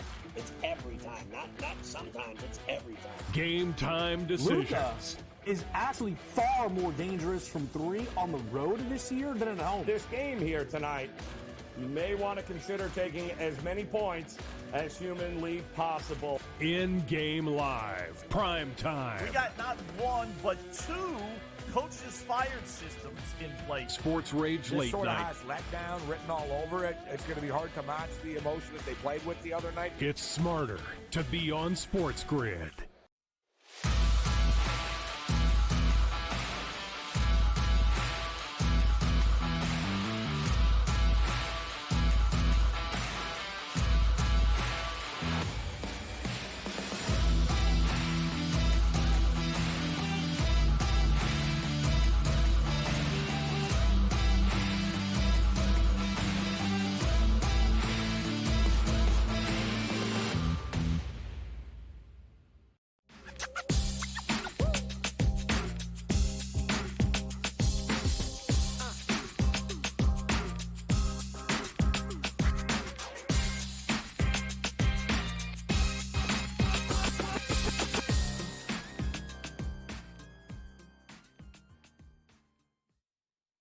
All right, welcome back in here. Game Time Decisions on the Sports Grid Network. I'm Joe Raineri, joined by our good friend Mark Zinno here as we get ready for a full slate of some absolutely disgusting NBA games here tonight. And Mark was nice enough to lay out an absolutely atrocious appetizer that involved betting something with the Detroit Pistons. It doesn't get much worse than that. But before we run down the rest of the lineup here tonight here and talk about some of these other games, I wanted to get your opinion on this. I was on the early line today, me and Donnie Rightside. In fact, you joined us, and as soon as you had hung up, the right towards the end of the show, we had heard the Buffalo Bills were making a trade, and the trade involved one Stephon Diggs for like a bucket of peanuts and a couple of water bottles or something. It basically amounted to nothing.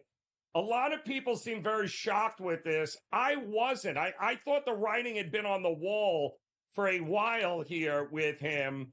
This is a team that's window of opportunity with Josh Allen will still be around for a little while, but it's obvious it ain't working. Like, you can't have that many Tampa tantrums on the sideline. I don't care how good you think you are. It's the quarterback that makes the receiver. It's not the other way around, and that's especially true in Buffalo. Were you shocked when this news broke here today that Buffalo shipped him off to Houston?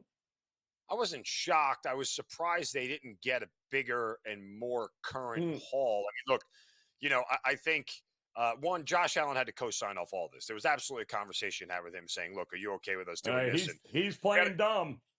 Yeah, I mean, you got to remember, the Bills are also in cap hell at this point in time, so there was a certain necessity of this move to happen. That said, they're still eating like $30 million in dead cap money and only got a second-round pick, not this year, next year. That ought to tell you how badly that they kind of wanted him out of the building at this point in time. And I think a lot of that, of him being there last year, was driven more from a monetary cap situation standpoint than necessarily hey, we need this guy to help us win. The Bills' window to win is always going to be open as long as Josh Allen is under center. I don't think anybody should debate that at this point in time. Now, whether that means win a Super Bowl is a different conversation, but you're always going to be a playoff team with Josh Allen. And so for the Bills to make this move, it tells you that they wanted to move on from him. It was time. They needed a little more cap relief. And they just felt like at the end of the day that him being out of the building, especially within the same conference, no less, and a team that you might have to see in the postseason at some point in time, a team that you actually lost to in the postseason a couple of years ago in a game they never should have lost, bad refereeing, that thing should have been a fumble on the kickoff, but we won't talk about that anyway because I had the Bills plus 3.5. Beyond that, I just think it's one of those things where this is a better situation of parting of the ways of these two guys. I think the Bills, with 11 draft picks this year, have plenty of room to maneuver and get into a wide receiver deep draft and find some other players here for them. Like you said, as long as Allen's there, the wide receiver room is going to be fine. And plus, this is an offense, that now has a running game. They've got two viable tight ends. I mean, I get the fact that the receivers aren't there, but for the most part, I think, we're going to be okay. Josh Allen can elevate enough around this. But it is interesting to see that the Bills made the move at this point in time, this late in the game. It didn't happen before free agency. It didn't happen, when things maybe had a little bit more value, because had you traded him before free agency, there might have been more people calling, right? There might have been more people saying, okay, I'll take that known contract and everything else and move on from there. So the timing of this was a little bit peculiar, to say the least. And maybe it's actually a post-June 1st move when we find out it's all said and done and executed, to at least alleviate the cap hit and be able to spread it out a little bit more. So more of this to come. But yeah, I agree, Joe. This is a surprising move, but not shocking. The writing was on the wall that these two were never really going to coexist much longer. Given what his contract was, the idea that they even got a second round is kind of interesting here. I mean, $31 million, you had mentioned it, in dead cap this year.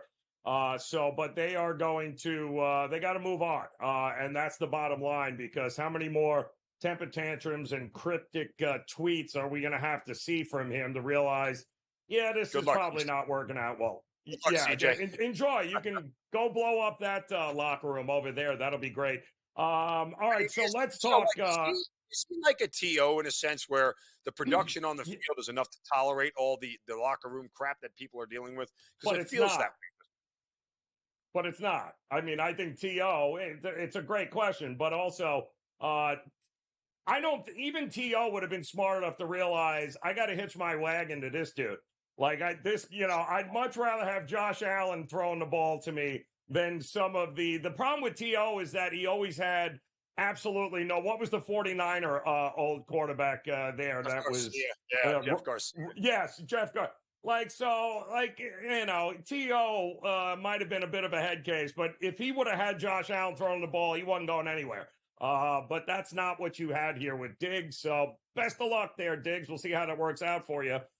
In the meantime, 2 games in the NBA here, 26-24, Lakers on top of the Wizards, 28-21, Portland on top of Charlotte here. What was the other game coming up here tonight? I do think the Oklahoma City Thunder and the Celtics was interesting. Well, I mean, look, this line opened up at 8 and it was hanging out there. I thought it was big. I guess we got confirmation that SGA is not playing because this line is at 12 now. And neither is Jalen Williams. Yeah, that to me feels like way too big of it, just way too big of a number. For me to lay with Boston. Again, a lot of these games are becoming highly unbettable. You're paying such premiums for favorites across the board, and I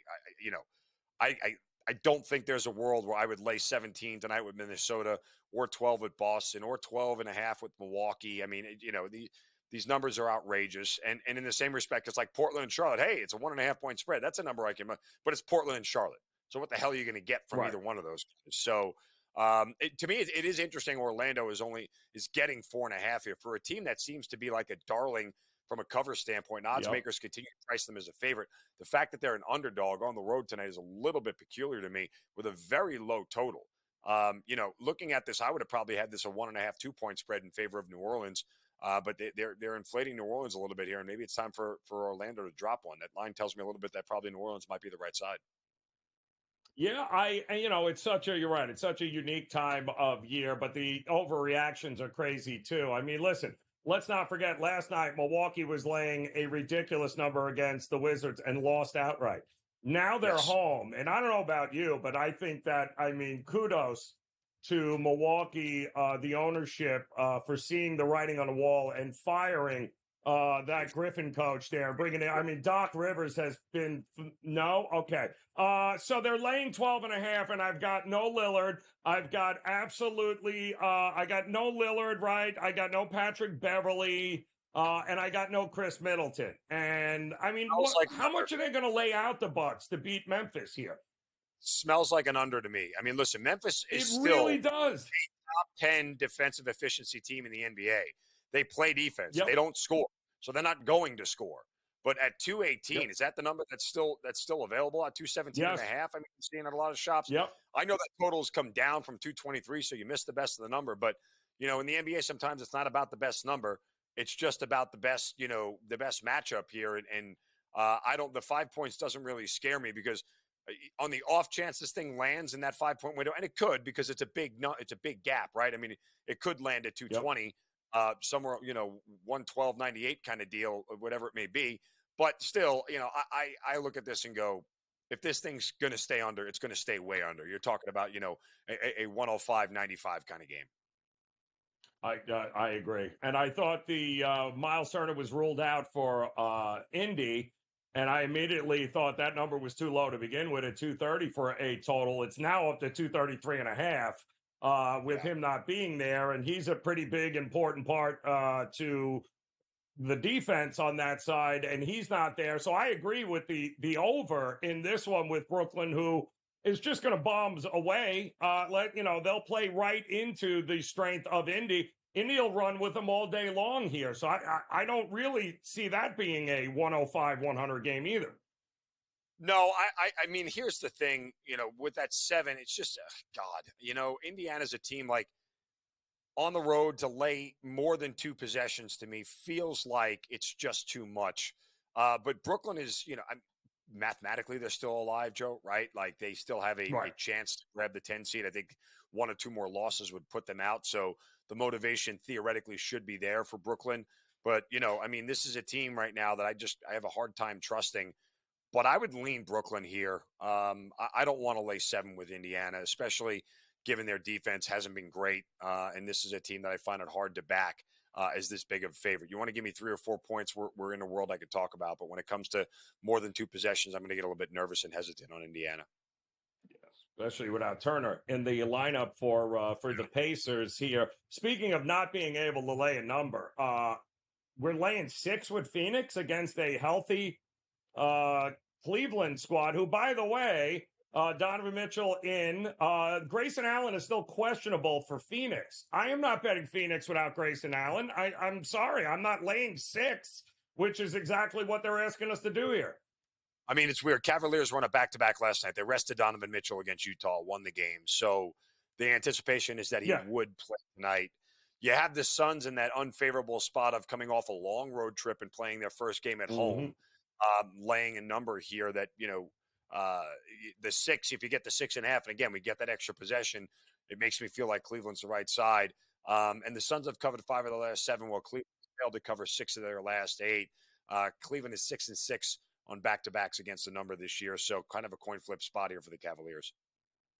And they're also on a crazy over run right now, too, which I kind of thought that 226 was a good number there. Worthwhile. I don't expect a whole lot of defense here. Mark Zinno, appreciate for the disgusting Detroit Pistons play. Best of luck with those. And, of course, we'll be back with Game Time Decisions. Thanks.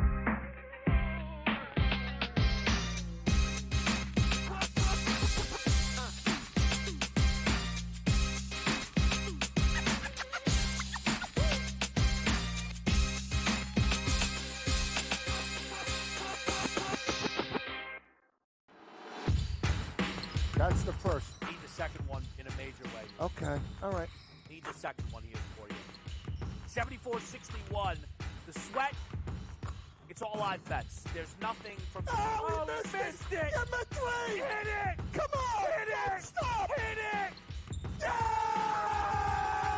Oh, we got it! Foul him! Foul him! Only on SportsGrid.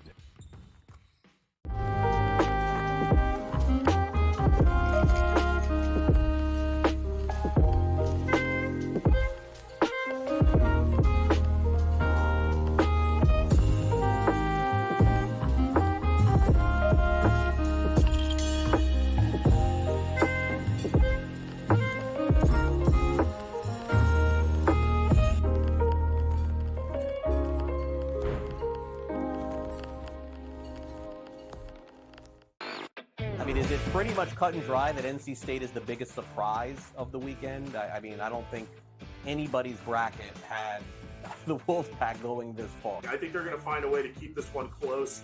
And we all know Purdue's tournament history under Matt Painter. They've had a lot of early exits when they've been good teams, and maybe this is the time they'll exercise their demons. It's kind of like when Virginia lost to that 16-seed UMBC. Newswire. Only on SportsGrid. It's smarter to be on SportsGrid. Your 24/7 sports wagering network. The early line. Magical and historic season in Lincoln, Nebraska continues. He is the best player in the NBA, but also in the biggest moments where the national media is watching. Newswire. Something that we have never seen happen before with one of the iconic coaches in the game. Pharrell coast to coast. The team covers. It's automatic. It's every time. Not sometimes. It's every time. Game Time Decisions. Luka is actually far more dangerous from 3 on the road this year than at home. This game here tonight, you may want to consider taking as many points as humanly possible. In-game live. Prime time. We got not 1, but 2 coaches fired systems in place. Sports Rage This Late sort Night. of has letdown written all over it. It's going to be hard to match the emotion that they played with the other night. It's smarter to be on SportsGrid.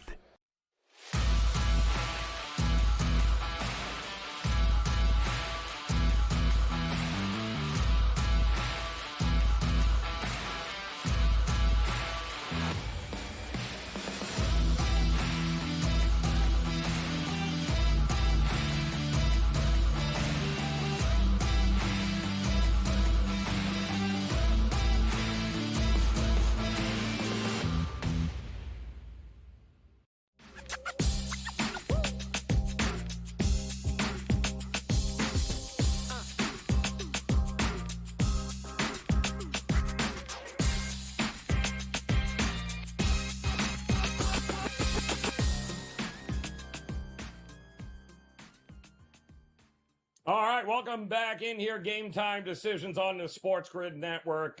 You asked for more discussing this, and we'll deliver as our good friend Mark Zinno will hang around here for another segment as we get ready, of course, to get him going in. Don't pay any attention. It's not Scott Wetzel. He hasn't been working out, but we'll get him back. We'll get the right name for you. You'll be good to go here. He's definitely hasn't been working out there. But let me ask you this here as we're seeing Washington on top of Pittsburgh and Mitch Keller, which is a pleasant sight because I did fade Pittsburgh here today. It's 4-2 in that one.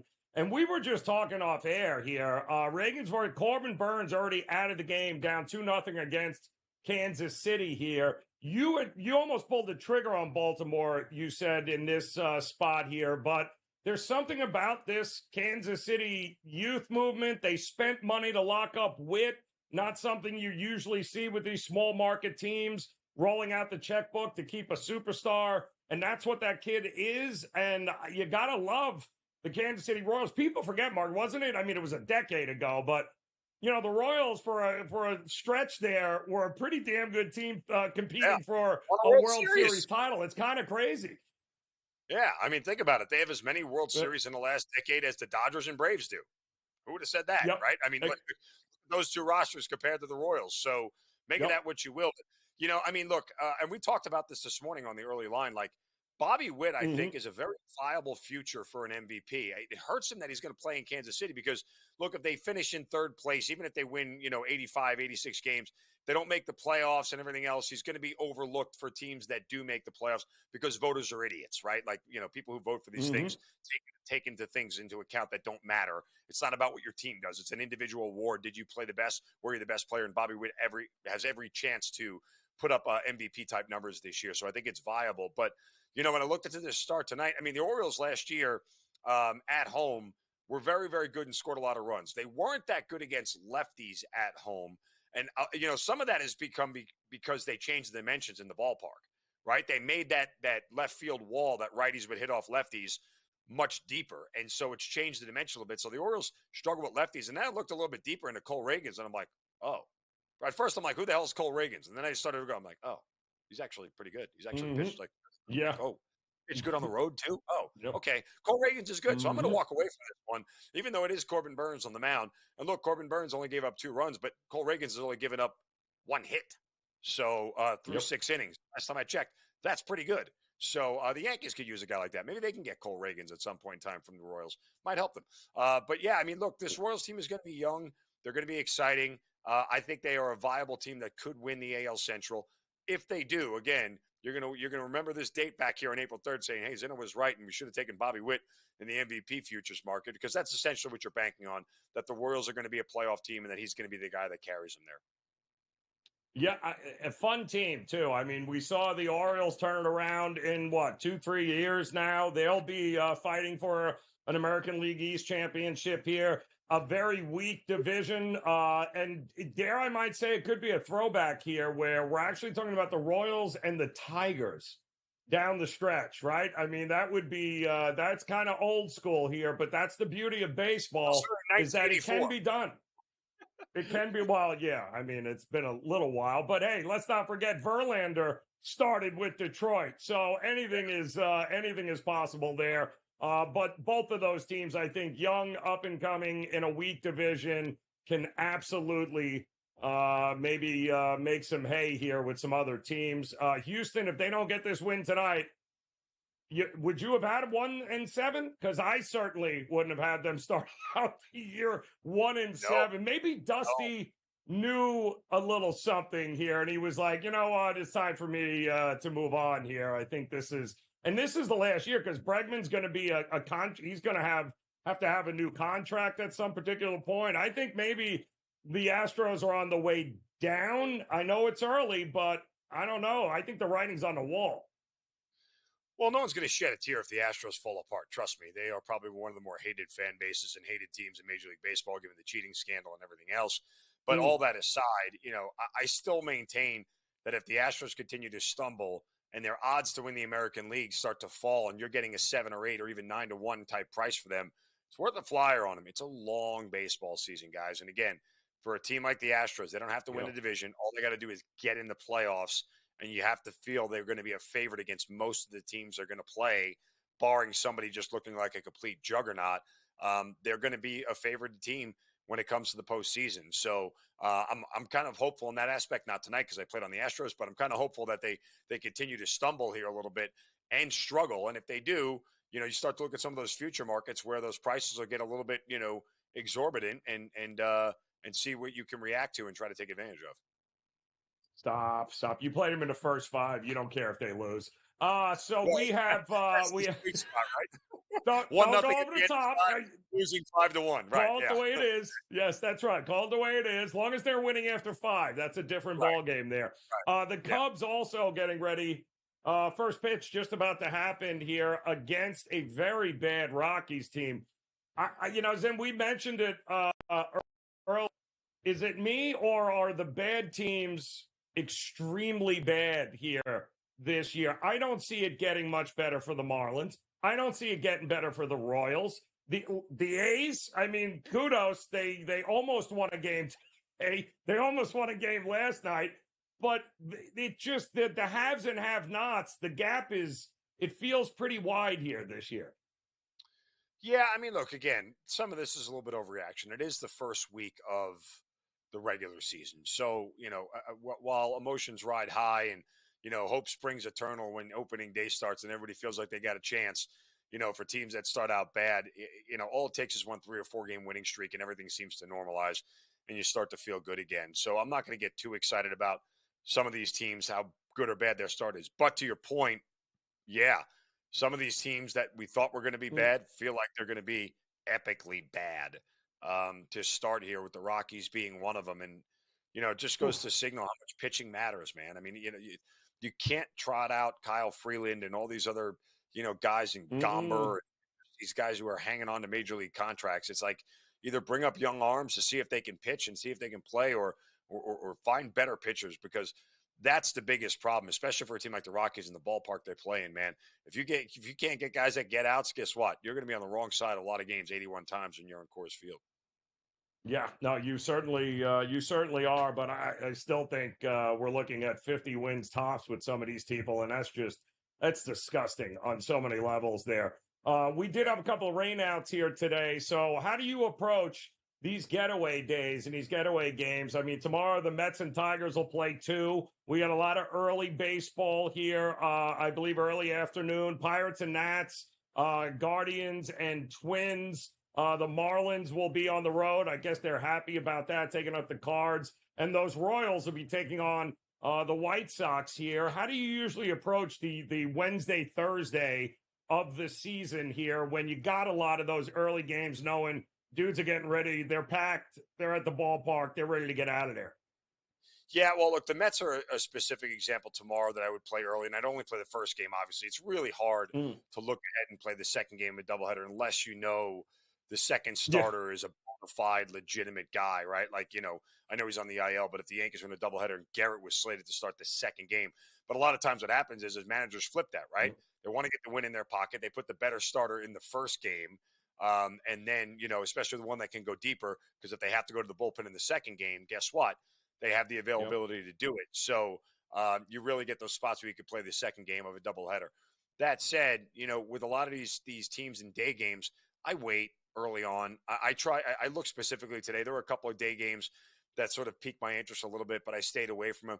I want to see some sample size here in day games with pitchers and teams and how they're doing. Last year, I think it was the Braves started out. I think they had won like 9 of their first 10 day games, and you started to see something develop. You got to get me into May before I really have to start looking at day games. But again, situationally, starting pitching for me is always going to trump the situation. As much as the situation says, hey, it's a getaway day, it's a sweep spot, you play the team that isn't on a getaway day, that's got a home game tomorrow or whatever, versus the team that's got to get on a plane and go. All that stuff to me is negotiable when it comes to the starting pitcher. So that's always going to be the first place I'm going to look. Yeah, and again, it's Wednesdays, Thursdays, and Sundays are brutal. I try to stay away from them as much as humanly possible, because Sundays you don't know what you're getting. Guys are leaving; they're going. It's either a long, road trip. So you got to pick your spots in baseball, right? You got to remember it's 162 games for every team. There is really no reason at this point to be trying to force plays here, because as the season grows on, those situational spots and motivation spots, it's, sometimes you're better off just taking a step back. And Sunday nights have proven that year after year after year for people trying to chase during those Sunday night games. Yeah, I mean, Sunday night is a little bit, as a standalone game, it's a little bit different. I think teams in general, when they get that Sunday night slot, they know about it well ahead of time. They know that they're going to be on TV. They know that, eyeballs are going to be watching, and players always just try to step up, right? It's not a postseason game type of, but it's the same thing as Monday Night Football. Even if it's week 3, it's Monday Night Football. Everybody's watching. So you get a little bit of a different brand of motivation from all the players there. So I think that's something that you can. And it's usually always an under, because they always schedule the number ones, and it's always you always get the best pitching matchup, so you've always got that. And then, of course, there's always one team that plays till like 12 o'clock on the East Coast, then has a 2 o'clock game the next day. So the situational spots is where you want to look for those types of things. The Monday spots teams that play Sunday Night Baseball are always favorable. Those are more bona fide. Again, even if it's a night game, it's still okay, because it's the travel. They probably don't take BP that morning. They probably don't get out of bed. Their practice manager lets them sleep in. And so you get those spots where teams may be a little bit rusty. And if you get a team that they're playing that is a plus starter, then you have the double whammy. You're like, okay, now I feel good about this spot here. And you know me, I'll always take the first 5 there in those situations as well. I agree. Situational spots here. Still a little early, but, sure enough, after about the first month or so, you can start looking into these situations here during the baseball season, and you'll have some opportunities. Speaking of opportunity, it is how many points were the Pistons needing to score tonight? Was it 106? They got to go 5.5. So, I mean, look, I would tell you that they got 9. Okay, they got 9. I'm just saying they got 9. Here's the thing, and I talked about this. You need 132, 35-point quarter, and you should be good, right? Because then all you really need is about 23, 25, and the rest of them, you're good. You're golden, right? You don't have to do anything. If they get 132-point quarter out of the 4 of them, they should clear this number. If they don't, guess what? You're screwed. But, this is a game here, and both of these teams play up pace. They're both top 10 in pace. So I expect that at some point the Hawks defense, knock on wood, will let them down, and the Pistons will be able to score and continue to put them up. What you got to avoid is that like 17, 18-point quarter. Then you're dead in the water. Like that's the one that really kills you. You get 24, 25, you can survive. Even 23, 22, you can survive. It's the under 20 quarter that'll kill you.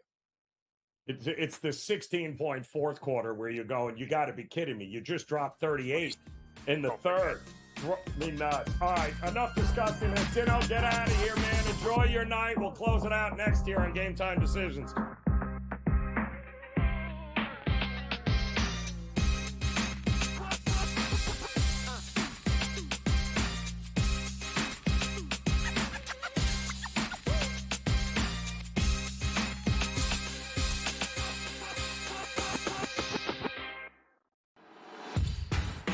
That's the first. Need the second one in a major way. Okay. All right.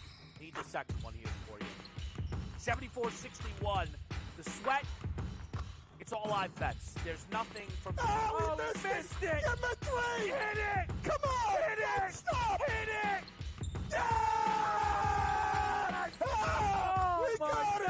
it. Foul him. Foul him. Only on SportsGrid.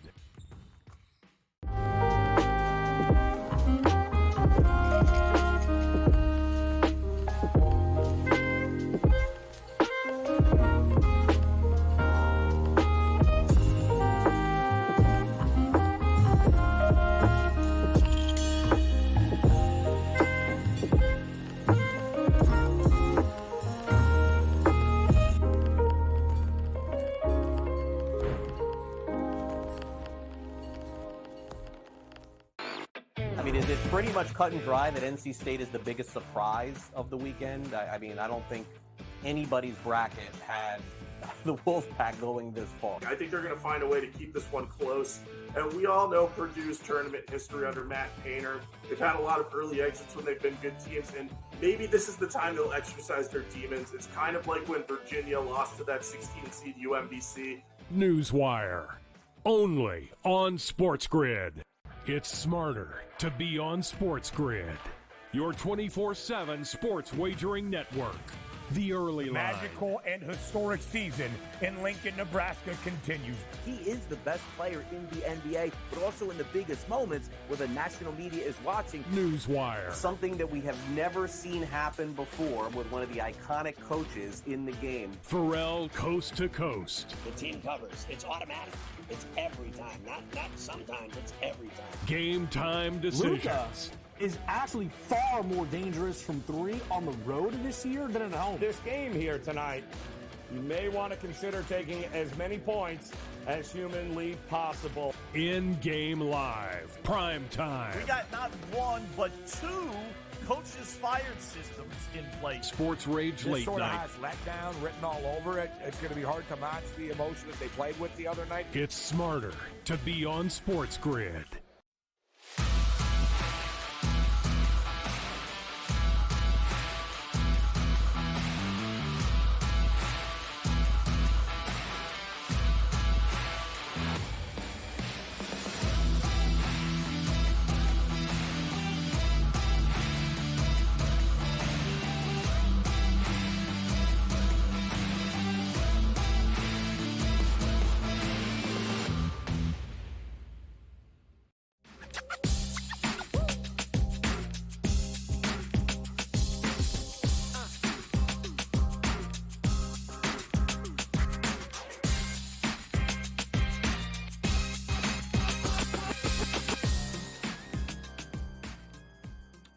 All right, welcome back in here on this Wednesday as we get ready to close out this edition of Game Time Decisions. Don't go anywhere, though. We've got Scott Wetzel and company getting ready to take over for a little in-game live prime time here, and we are off and running in the NBA here tonight as the Lakers all of a sudden in a battle here with the Wizards right now with about 4 minutes to go before the half.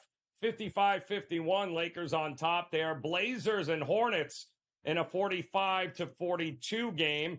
The Pistons with no Cade Cunningham, not in the game here tonight. A late scratch there. 23-19, Hawks leading them. The Pacers up on the net 17-13. And looky here, the Thunder and the Celtics knotted up at 19 apiece there with no SGA, no Jalen Williams.